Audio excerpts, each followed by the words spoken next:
Shalom Ubrachá. Hoje estamos, Baruch Hashem, na casa da Rachel e do Yuval. E temos a ilustre presença do nosso querido que está, o Jonathan, que ele cuida do aplicativo da nossa ONG, do nosso querido Marcos, está construindo o segundo piso da ONG, do filho do Marcos e da Simone, que está construindo também, junto com o pai dele, o nosso segundo piso da ONG. E o tema da nossa aula de hoje é a sua pergunta, por favor. Se a pessoa que ainda não fez o Giur pode cozinhar para um judeu. Muito bom. Então, parabéns pela pergunta.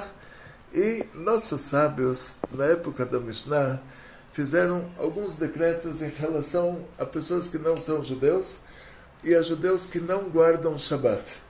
Porque um judeu que não guarda Shabbat, ele é considerado idólatra.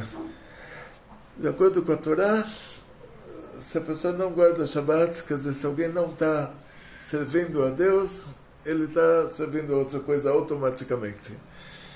Em relação a isso, né? Quer dizer assim, em relação à idolatria mesmo, que a Torá proíbe a idolatria, ainda a pessoa que profana Shabbat ainda não chega a esse nível de ser considerado que ele está fazendo idolatria, mas ele é chamado de idólatra. Um exemplo disso, o cristianismo. Diz o Rambam que o islamismo não é idolatria, o muçulmano não é idólatra, mas o cristão é idólatra.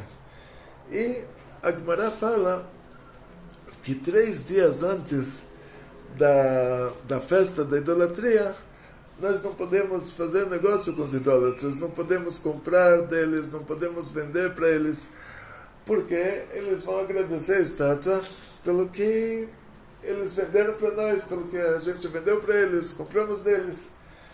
E pergunta a Tosfot, como pode ser os cristãos, o dia da idolatria deles é domingo?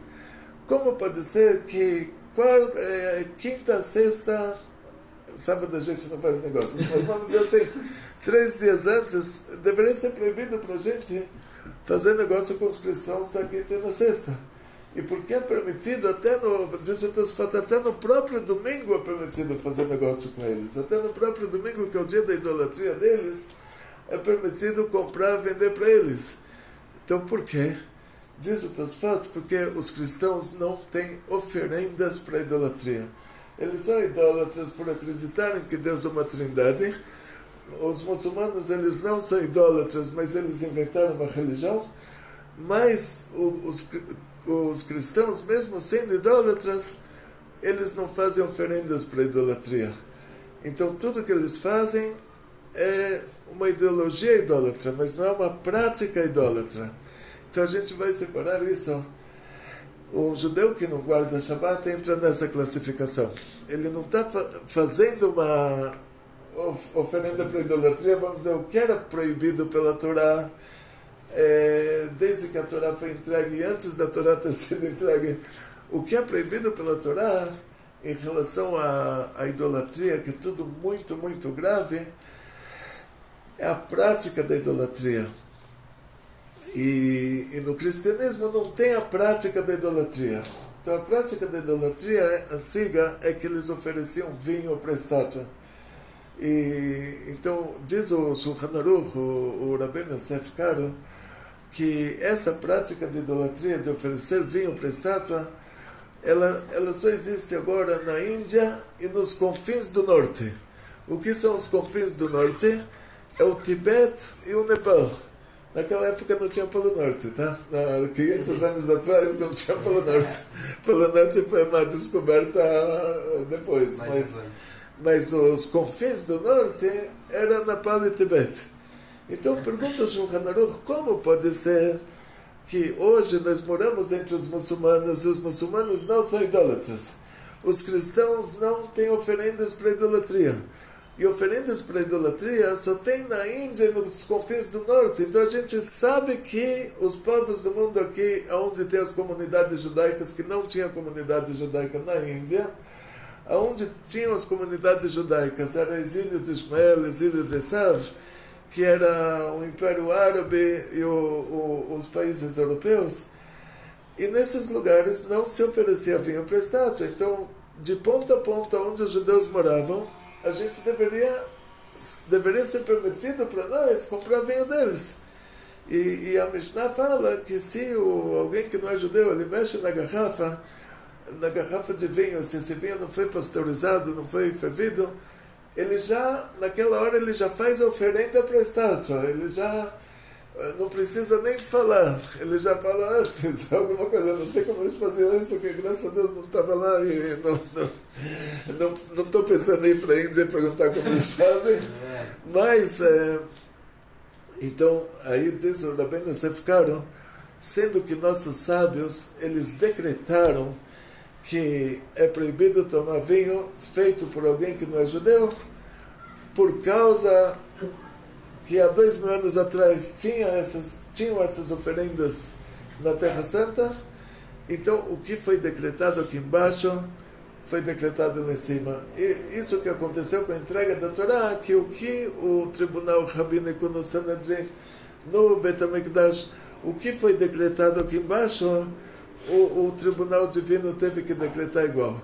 Então, nós somos julgados dessa maneira, que se a gente vai tomar o vinho dos muçulmanos ou dos cristãos, mesmo que os muçulmanos não são idólatras, os cristãos não têm oferendas para idolatria, mas a gente vai estar transgredindo o que os nossos sábios decretaram aqui embaixo, e isso foi paralelamente decretado lá em cima, então estamos fazendo uma coisa proibida.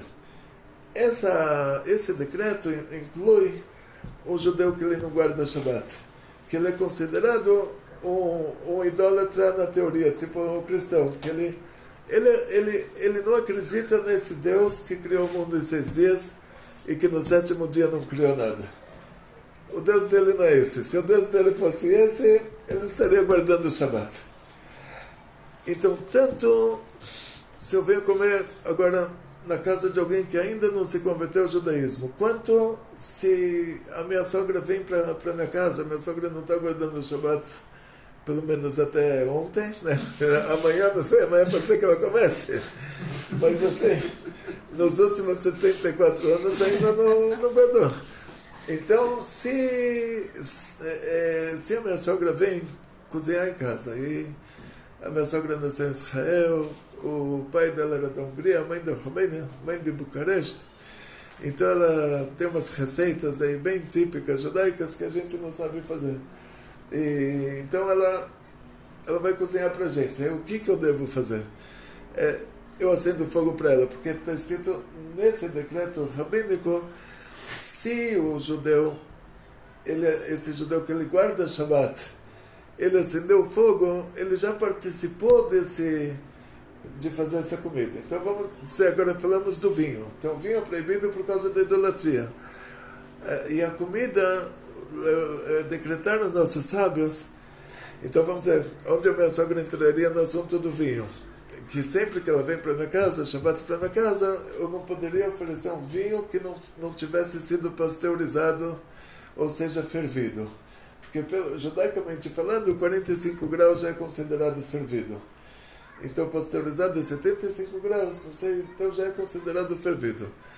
Agora, segunda coisa, bishul akum, cozimento. A palavra akum quer dizer ovdei kohavim umazalot, pessoas que trabalham, fazem um serviço para as estrelas e para as constelações, quer dizer, aqueles idólatras que eles faziam sacrifícios para as estrelas e tudo mais.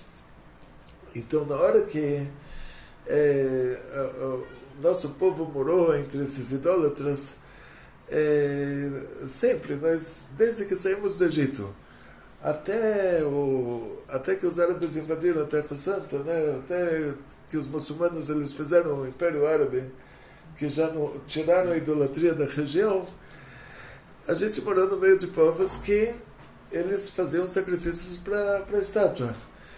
Então, esses povos, às vezes, eram mais desenvolvidos tecnologicamente do que nós. Tipo o Império Romano. Eles tinham uma tecnologia maior do que a nossa. Eles conquistaram todos os países do mar Mediterrâneo. eles eram um povo desenvolvido relativo àquela época. Então o judeu olhava para o romano assim, uau, o romano ele tem dinheiro, ele estudou na universidade, ele ganha até um salário bom, e se a minha filha se casar com o filho dele, ela vai ter muito sucesso na vida, né? Tipo, mas o que eu posso fazer? Eu sou judeu, então minha filha não pode casar com o romano. Mas, coitado de mim, se eu pudesse, sim. Aí o romano convidava o judeu para comer na casa dele, falava, olha, cacherizei todas as panelas, trouxe, paguei, aqui tenho dinheiro, paguei o professor particular aqui, paguei o... Tem hoje uma empresa aí que cacheriza, né? Paguei a empresa aí para cacherizar, cacherizaram tudo, fui no Supercar, comprei tudo lá, fui no Living, comprei a carne do Living, preparei aqui uma janta, estou convidando você para jantar, vai ter uma esguiarra aqui do lado da mesa, qualquer coisa errada que aconteceu, uma esguiarra já resolve. E aí o que acontecia depois de uma dessas? Acabava se casando a filha do judeu com o romano. E aí ele já levava ela para o templo de Júpiter e para fazer lá sacrifícios e coitados das crianças que já nasciam, Deus me livre, numa cultura dessas. Nossos sábios não tinham como fazer, como parar isso. Então o que eles fizeram? Eles fizeram um decreto que a gente não pode comer uma comida que ela não é servida crua. E que ela é uma comida servida na mesa de um rei, a gente não pode comer essa comida se alguém que não é judeu cozinhou ela.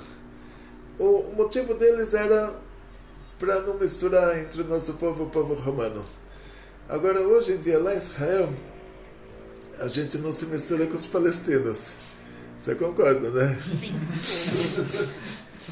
Imagina uma menina judia na faixa de Gaza, lá namorando um palestino. Não tem como imaginar uma coisa dessas que não acontece. Então, assim, hoje em dia, não teria motivo para fazer esse decreto, eles não querem se misturar com a gente. Mas na época dos romanos, os romanos, eles pegaram a nossa religião, eles admiravam a gente, eles pegaram a nossa Torá, fizeram da nossa Torá a idolatria deles. Quer dizer, eles olhavam para nós como pessoas iluminadas. E a gente olhava para eles como pessoas ricas e bem-sucedidas. E para terminar essa mistura, nossos sábios pediram para, se alguém que não é judeu, ele cozinhou uma comida que é servida na mesa de um rei e que não pode ser comida crua. Por exemplo, você come carne crua? Não. Então a carne é servida na mesa do rei também, né? Então a carne entraria nessa classificação. Você come batata crua? Então a batata é servida na mesa do rei, né? Então a batata entraria nessa classificação. Tipo, pega essa receita, tipo arroz, feijão, é servido na mesa do rei. Agora, uma vez o rei da Espanha foi convidado pelo presidente dos Estados Unidos, acho que era o Obama. Tinha um caso assim, vocês podem procurar no Google. O rei da Espanha foi convidado para um café da manhã e deram para ele sucrilhos com leite. E depois a embaixada espanhola mandou uma carta dando uma bronca no Pentágono, na Casa Branca. Como vocês humilharam o nosso rei, vocês convidaram ele para café da manhã, vocês deram para ele sucrilhos com leite, isso é uma humilhação, vocês humilharam o rei. Então quer dizer que sucrilhos com leite não é oferecido na mesa do rei. E um peixe pode ser comido cru.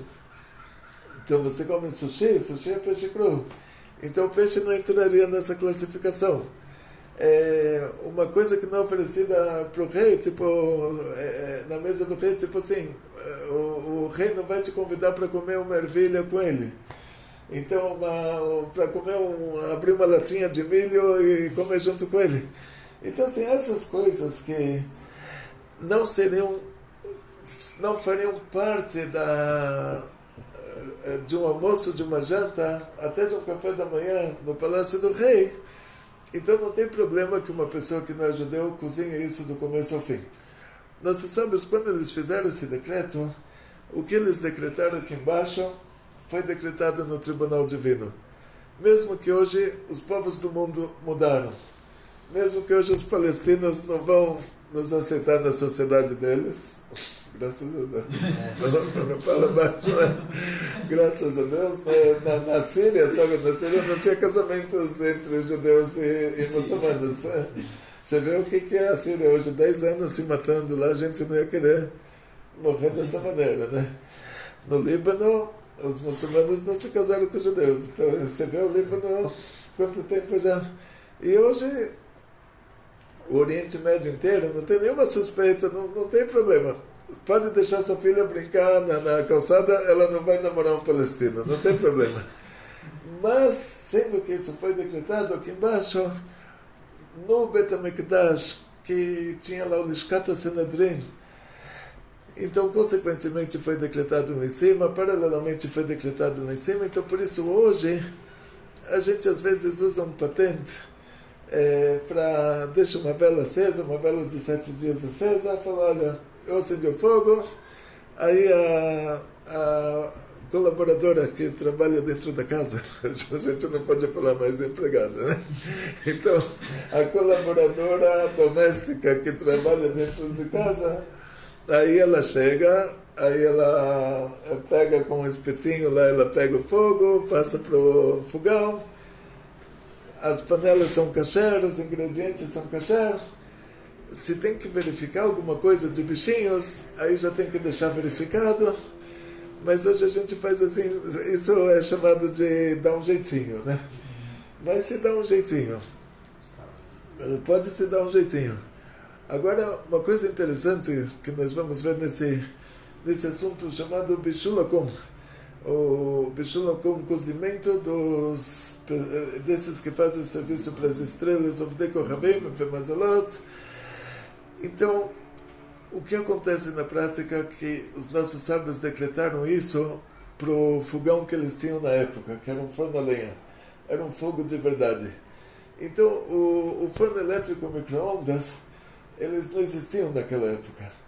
Não foi decretado para forno elétrico e micro-ondas. Então, se a colaboradora doméstica ela quiser fazer a comida no micro-ondas, aí não entraria nesse problema de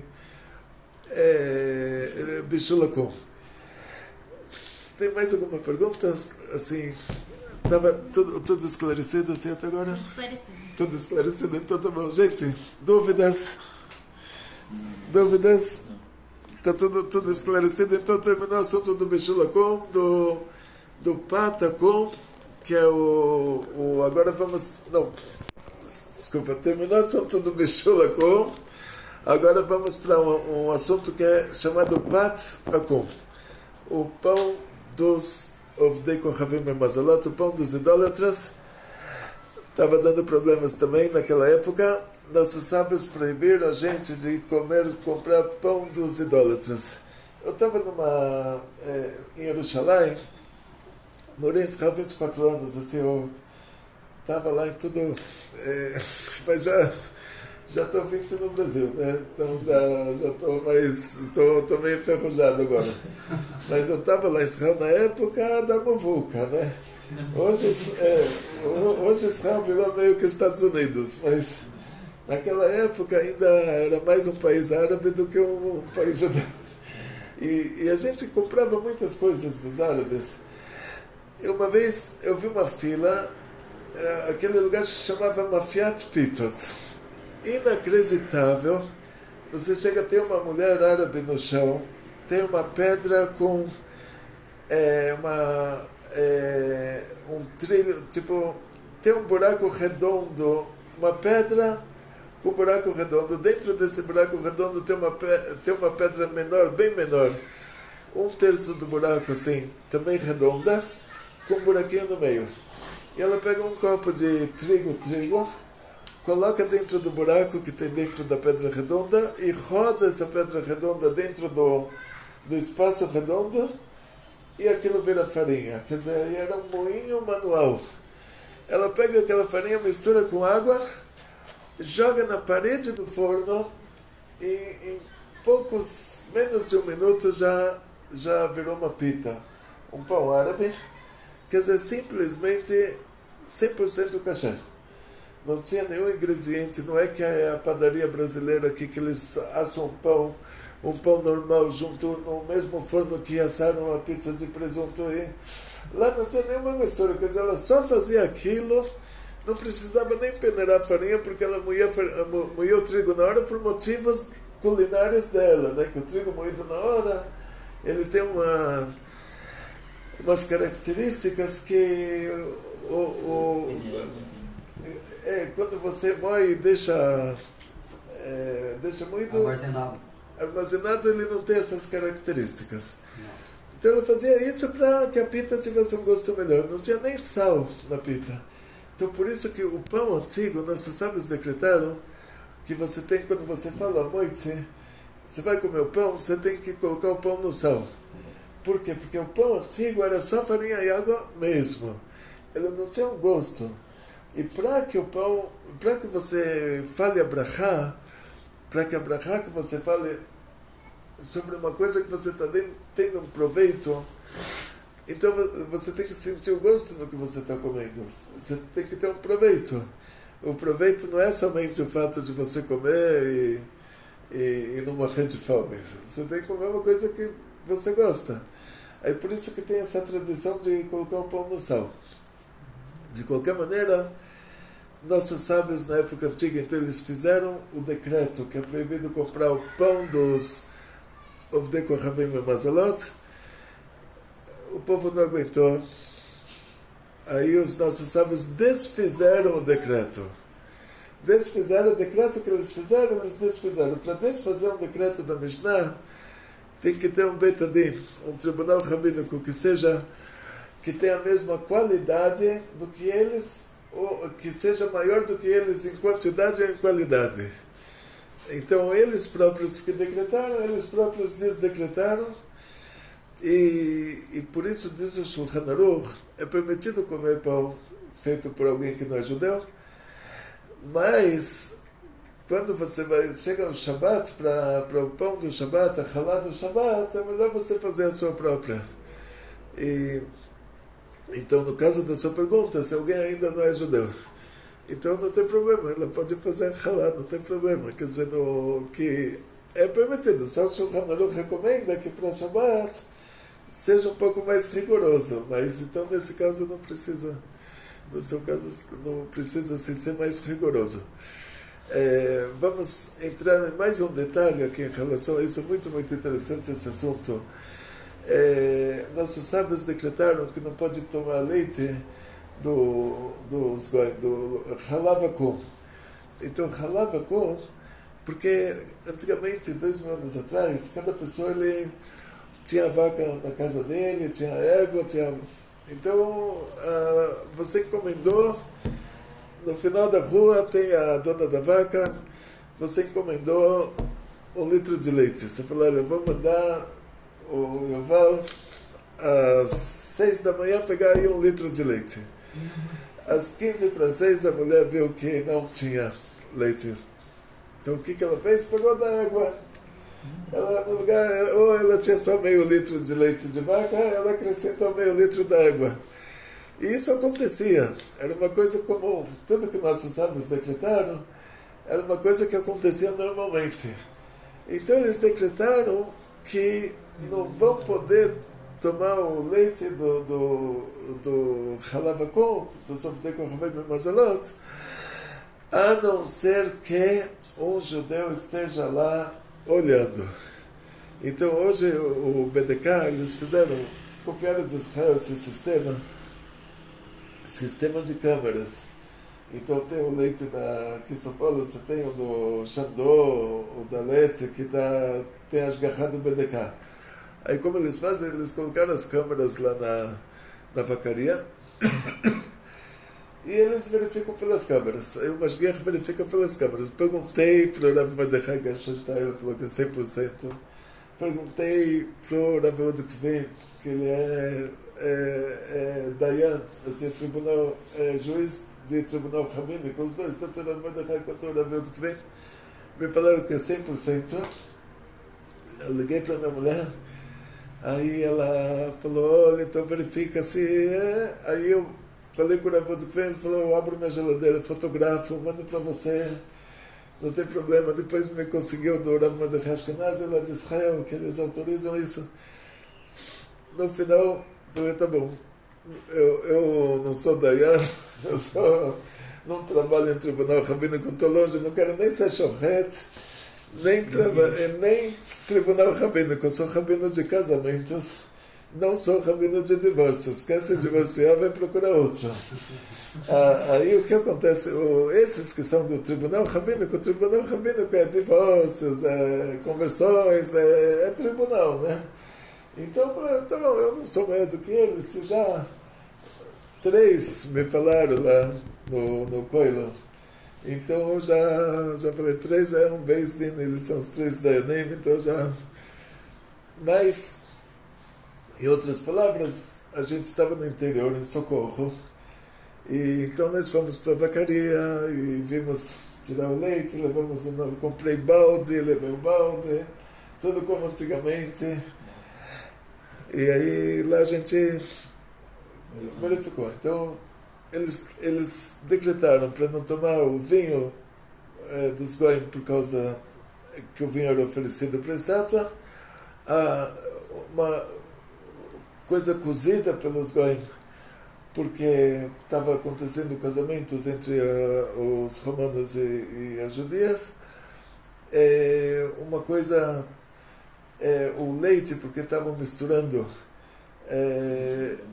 e agora isso vai pegar uma regra que todo derivado de uva, derivado de leite e derivado de carne, que a carne também no judaísmo precisa de shchita, precisa tirar o sangue da carne, e tem um processo que a gente tem uma sorte de como se fazer isso. Então, derivados de carne, derivados de leite, derivados de uva, ou a gente tem que fazer sozinho, ou precisa ter ashgaha, precisa ter supervisão rabínica, está numa listinha de kashrut. Essa é a regra em geral. Alguma coisa não ficou clara? Irmã, muito obrigado. Então, olha, desejo a todos vocês muito sucesso, muita saúde, muito dinheiro, muitas felicidades. Despedidas.